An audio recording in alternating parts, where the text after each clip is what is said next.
Hey guys, what's up? I hope you're all staying healthy during this wild time. I've been doing a lot of reading lately, and I wanted to go ahead and pass along some recommendations to everyone. Reading has been a way for me to kind of take the stress out of everything that's been going on and a way for me to relax. I really enjoy it. I've enjoyed it since I was a kid, and I've been reading a lot of different books. So we're going to start with this one. It's Little Fires Everywhere by Celeste Ng. I had to look up how to say her last name because I was like, I literally don't know how to say this last name.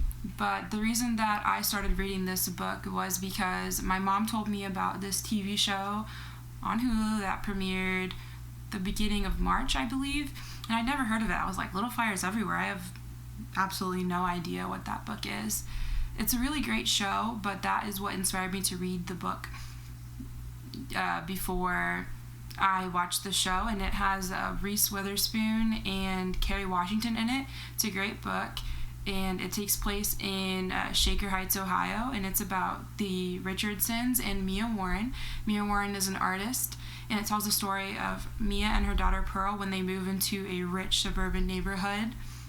It's a great story. It's very dramatic, and it kept me hooked from the beginning, all 300 and some odd pages. I was just itching for the next chapter. It was really hard for me to put it down. Definitely recommend it if you're into dramatic books that tell a good story. A very realistic story, and if you read this, I would definitely say watch the TV show and tell me what you think. Okay, this is a poetry book. It's called The Sun and Her Flowers. It's by Rupi Kaur. Probably said her name wrong, but I really like her work. The book is very emotional. Rupi just has a way with words, and she has a good way to express herself. She's not afraid to talk about things that are hard to address sometimes, that she speaks from personal experience. She's been through a lot. I love the way that she just doesn't hold back. She speaks a lot about love and loss and the way that she was treated by other people and how everything was not always handed to her.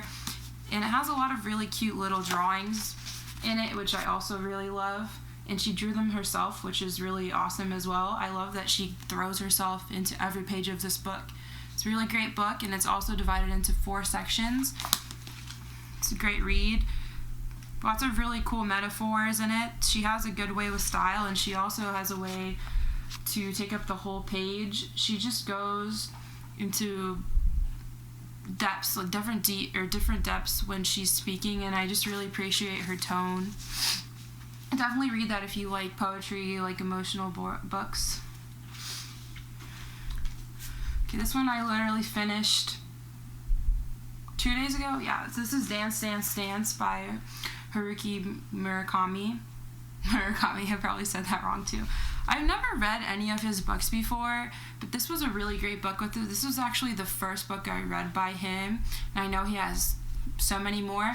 This book was actually recommended by one of my favorite other YouTubers. She's great. She talked about this book in her recommendations, and so I decided to check it out for myself. And it's about an unnamed protagonist and his search for his mysteriously vanished girlfriend.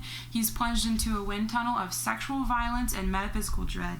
It's a kind of a weird thing that you would read on the back of a book. It's very unexpected and different. I really appreciated the way that the novel was set up. It was a little bit confusing, but very whimsical. It was really easy for me to get lost in, which I really appreciated. I liked the characters. I liked the way that they were very detailed, and it was easy for me to understand what they were going through and how they were dealing with what was going on in the story. It's a great book. I definitely would recommend it. And I would definitely recommend checking out his other books. I'm going to, since I haven't read any of his other books. Okay, the next one is Beyond Beautiful by, I'm going to say it wrong, Anushka. I had to look that up earlier. Anushka Rees. One of my other friends, Gigi, actually gave this book to me around the holidays, and I read it in a day. It was a very great book. It's a good book that talks about the toxic world that we live in, about social media and how to take better care of yourself and feel better about your body and just existing in general. She has a lot of beautiful pages as well. I appreciate the way that she talks about social media and how to address, dealing with your weight and dealing with your scales, and the way that we don't have to live up to these impossible standards that are presented to us on social media, online, pretty much everywhere you look. It was a really great book, and it definitely helped me to educate myself on taking better care of myself mentally and perceiving myself in a better way than I did before. So definitely check this one out. Okay, this one I read for school. It's Against Medical Advice by James Patterson. It's a very special book to me. I actually read it for one of my college classes, my class on emotional disturbances. Great book. I'm just about to be finished with that course. I'd never really heard of this book before, but a lot of my friends have also read it because they are also special education majors. It tells the story of Corey Friedman and his struggle with living with an emotional disturbance, Tourette's, and the way that he was able to handle his stress during his high school years and throughout his entire life. It's a beautiful story. It is sad at times. It is a true story about Corey and what he dealt with and how he overcame all his struggles. It's very motivating. I really appreciated the way that it was written. It's very relevant to my field and what I'm studying. Definitely read it if you like stories that are sad but give you a glimpse of hope. I really like this one, and I'll probably read it many more times in my life. Okay, this is a big favorite. It's The Subtle Art of Not Giving a Fuck, and that is by Mark Manson. I have several of his books. I think he's written two. This one and the one about hope, a book about hope. Very great books. I really like this one. It's really funny. It is a self-help book. I have a thing for self-help books, but this was the first one I've ever actually read and finished, and I really like the way that he speaks from his own stories. He tells a lot of personal stories in here. I've highlighted a lot of his quotes in here because I just appreciate the way that he says a lot of different things that are really relevant, and he addresses a lot of issues that people have. And he talks about how to live a better life and caring less about the things that matter and paying more attention to the things that do matter and affect your life in the long run. It's great. I like it a lot. It's awesome. He is just a great writer. He has a way of making topics that can be hard to deal with funny and relatable, and he gives really good advice. So definitely read The Subtle Art of Not Giving a Fuck. Okay, and the last one. Okay, You're a Badass by Jen Sincero.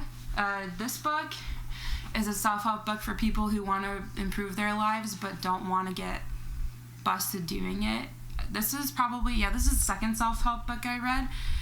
I really appreciate Jen because she talks about money. She's not afraid to talk about meditation and manifestation. She's probably the reason that I started meditating. I didn't really know anything about meditation before I started reading her books, other than, reading some articles online, watching some YouTubers talk about it, and I was like, that's not for me. I don't really know anything about it. But she definitely changed my view on how to live a better life and be grateful for what I have. She's also the reason that I started practicing gratitude daily, and she's also the reason that I found it easier to stop comparing myself to others and handle my issues with myself better. She has a lot of really good advice on how to take care of the people around you, how to be a better person in general, how to act instead of just observing.